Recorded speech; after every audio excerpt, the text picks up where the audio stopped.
বলেছি, আমি বলেছি তাপস রায় তিনি ভালো নেতা, দক্ষ নেতা, ভালো জনপ্রতিনিধি, কিন্তু তিনি অন্য দলে চলে গিয়েছেন। এটা একটা রাজনৈতিক লড়াই, তাকে আমরা রাখার চেষ্টা করেছিলাম, তিনি কথা শোনেননি, চলে গিয়েছেন।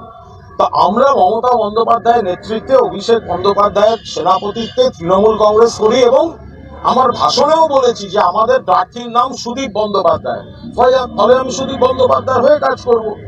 তো এটার মধ্যে কোথায় দোষ আছে আমি তো এখনো কিছু সেটা বুঝেই উঠতে পারছি না। আমি একজন সাধারণ তৃণমূল কংগ্রেসের সৈনিক, আমি তৃণমূল কংগ্রেসের একজন কর্মী। আমার যেটা মনে হয়েছে যে দীর্ঘদিন তাপস রায়ের সঙ্গে রাজনীতি করেছি, তার বাইরেও আগে থেকে তাকে চেনা। এখন তিনি ঘটনাচক্রে দুর্ভাগ্যবশত অন্য দলে চলে গিয়েছেন। তো আমি রক্তদান শিবিরে গিয়ে কি তার সঙ্গে মারামারি করব? কিন্তু সেখানে তো আমি আমার মুখ থেকে আমাদের দলের প্রার্থীর নাম উচ্চারণ করেছি। আমি তো বলেছি, আপনারা আমার ভিডিও দেখুন। প্লাস ওই এলাকায় দুটো জায়গায় ডিসপিউট চলছিল, একটু মারামারি হয়েছে, একটু যেরকম হয়। আর ওটা তো কোনো রাজ্য স্তরের কোনো সভা ছিল না, ওটা একদম একটা পাড়ার অনুষ্ঠান, পাড়ার অনুষ্ঠান। সেখানে দুটি গোষ্ঠীর মধ্যে একটা মারামারি ছিল। আমি তাদের সেখানে সাবধান করে দিয়েছি যে ভোটের সময় যাতে কোনো গন্ডগোলে না জড়ায়। তো এর মধ্যে আমি কোনো দোষ করেছি, আমি কি দোষ করেছি আমি তো কিছুই বুঝতে পারলাম না। চেষ্টা করেছিলাম এক পরিবারের মধ্যে রাখতে, কারণ তাপসদা আমাদের খুব প্রিয় পাত্র। তাপসদার দরজা সারা দিন সারা রাত মানুষের জন্য, কর্মীদের জন্য খোলা থাকে। তাপসদা যেভাবে মানুষকে পরিষেবা দিয়েছেন অতীতেও, সেটা রাজনীতিবিদ তাপসদার একটা বড় ফ্যাক্টর। যখন তখন যে কোনো কর্মী, দলের কর্মী তাকে পায়। কিন্তু দুর্ভাগ্য, রাজনীতির ময়দান আমরা একটা উল্টো দিকে পড়ে গেছি। ফলে আপনারা যদি বলেন প্রার্থী, ভোটের প্রার্থী, আমি এখানে কোনো দলের মন্তব্য করতে চাই না, আমাদের দলের প্রার্থীও এখানে ভোটে লড়ছেন। সর্বভারতীয় তৃণমূল কংগ্রেসের প্রার্থী সুদীপ বন্দ্যোপাধ্যায় লড়ছেন।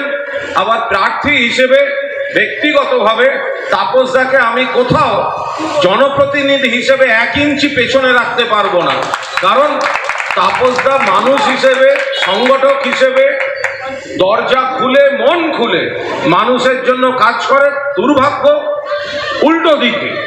ফলে আমরা আমাদের দলের প্রার্থীর জন্য কাজ করব, তাপসদার সহকর্মীরা তাপসদার জন্য কাজ করবে, বাকিটা মানুষের উপর। এখানে কোনো ছাপ্পা ভোট হবে না, যার ভোট তাকে দিতে দিন, মানুষ ঠিক করে নিন প্রকৃত প্রার্থী।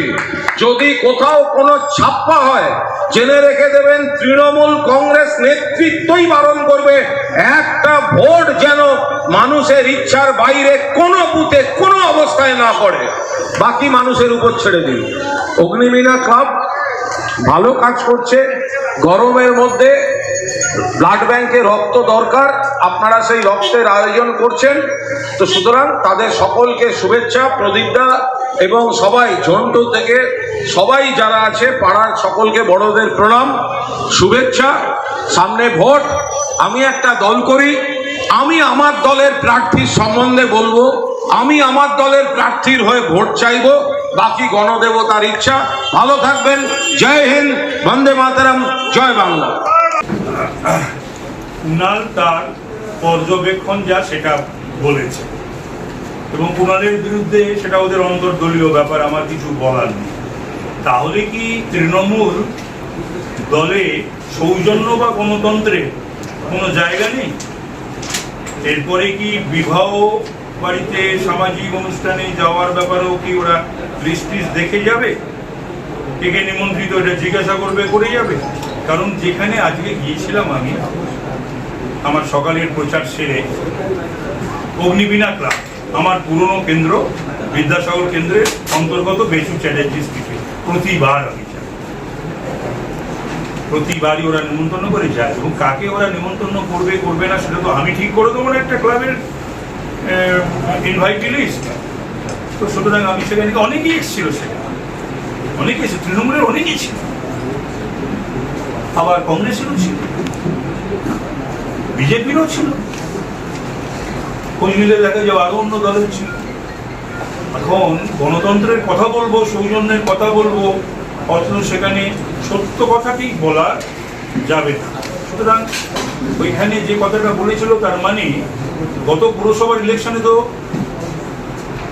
রিগিং হয়েছে, তো মানে এই সংখ্যায় পুরো প্রতিনিধি যাওয়ার কথা নেই, হোক না এখনই আবার নির্বাচন। গত লোকসভা নির্বাচনে আমি ছিলাম না, আমি করিনি, আমি জানি না, তথাপি আমি পরবর্তীকালে যে রিপোর্ট পেয়েছি এবং এখন আমি এই 56 দিন বিজেপি যোগদানের পরে আমি যা যা খবর পাচ্ছি, তাদের তো যা নয় তাই হয়েছে। Pre poll, post poll, violence, ইলেকশনের দিনে মানে একেবারে ঢালাও প্রক্সি, সেগুলো হবে না। গণতন্ত্রের কথা বলবো আর পুলিশের সাহায্য নিয়ে, দুষ্কৃতীদের সাহায্য নিয়ে কাউন্সিলর হব, এমএলএ হব, এমপি হব, না, মানুষ যাকে চাইবে সেই যাবে, এই কথা কুণাল বলেছে। এবং কুণাল তো ওর দলের কথাও তো বলবার বলছে। আমাকে শোকজ করা হয়েছিল, আমি তার উত্তর দিয়েছি, ডিসিপ্লিন সোলজার, কিন্তু মিডিয়াকে সেই চিঠি আমি একজনকেও দিইনি। কিন্তু যদি আমাকে রিমুভদের খবর মিডিয়া থেকে জানতে হয়, তাহলে সেই চিঠিতে আমি কি উত্তর দিয়েছিলাম সেগুলো তো মিডিয়াকে দেওয়ার নৈতিক অধিকার আমার থাকছে। বলছি, তাপস রায় আজকে এই আপনাকে এখান থেকে সরানোর পর, সিদ্ধান্তের পর তাপস রায় বলছেন যে এরপর তো কোনো বিয়ের অনুষ্ঠানেও তৃণমূল কংগ্রেসের কর্মীদের সঙ্গে দেখা করা যাবে না। আর এই সুদীপ বন্দ্যোপাধ্যায়ের সঙ্গে মন্তব্য প্রসঙ্গে এর আগেও তৃণমূল কংগ্রেসের সঙ্গে একই ঘটনা ঘটেছিল এবং আজকেও সেম জিনিস ঘটলো, এবং সেই প্রসঙ্গে তাপস রায় বলছেন যে সুদীপ কি বলেছি, আমি বলেছি তাপস রায় তিনি ভালো নেতা, দক্ষ নেতা, ভালো জনপ্রতিনিধি, কিন্তু তিনি অন্য দলে চলে গিয়েছেন। এটা একটা রাজনৈতিক লড়াই, তাকে আমরা রাখার চেষ্টা করেছিলাম, তিনি কথা শোনেননি, চলে গিয়েছেন। তা আমরা মমতা বন্দ্যোপাধ্যায়ের নেতৃত্বে, অভিষেক বন্দ্যোপাধ্যায়ের সেনাপতিত্বে তৃণমূল কংগ্রেস করি এবং আমার ভাষণেও বলেছি যে আমাদের প্রার্থীর নাম সুদীপ বন্দ্যোপাধ্যায়, ফলে আমি সুদীপ বন্দ্যোপাধ্যায়ের হয়ে কাজ করব। তো এটার মধ্যে কোথায় দোষ আছে আমি তো এখনো কিছু সেটা বুঝেই উঠতে পারছি না। আমি একজন সাধারণ তৃণমূল কংগ্রেসের সৈনিক, আমি তৃণমূল কংগ্রেসের একজন কর্মী। আমার যেটা মনে হয়েছে যে দীর্ঘদিন তাপস রায়ের সঙ্গে রাজনীতি করেছি, তার বাইরেও আগে থেকে তাকে চেনা। এখন তিনি ঘটনাচক্রে দুর্ভাগ্যবশত অন্য দলে চলে গিয়েছেন। তো আমি রক্তদান শিবিরে গিয়ে কি তার সঙ্গে মারামারি করব? কিন্তু সেখানে তো আমি আমার মুখ থেকে আমাদের দলের প্রার্থীর নাম উচ্চারণ করেছি। আমি তো বলেছি, আপনারা আমার ভিডিও দেখুন। প্লাস ওই এলাকায় দুটো জায়গায় ডিসপিউট চলছিল, একটু মারামারি হয়েছে, একটু যেরকম হয়। আর ওটা তো কোনো রাজ্য স্তরের কোনো সভা ছিল না, ওটা একদম একটা পাড়ার অনুষ্ঠান, পাড়ার অনুষ্ঠান। সেখানে দুটি গোষ্ঠীর মধ্যে একটা মারামারি ছিল। আমি তাদের সেখানে সাবধান করে দিয়েছি যে ভোটের সময় যাতে কোনো গন্ডগোলে না জড়ায়। তো এর মধ্যে আমি কোনো দোষ করেছি আমি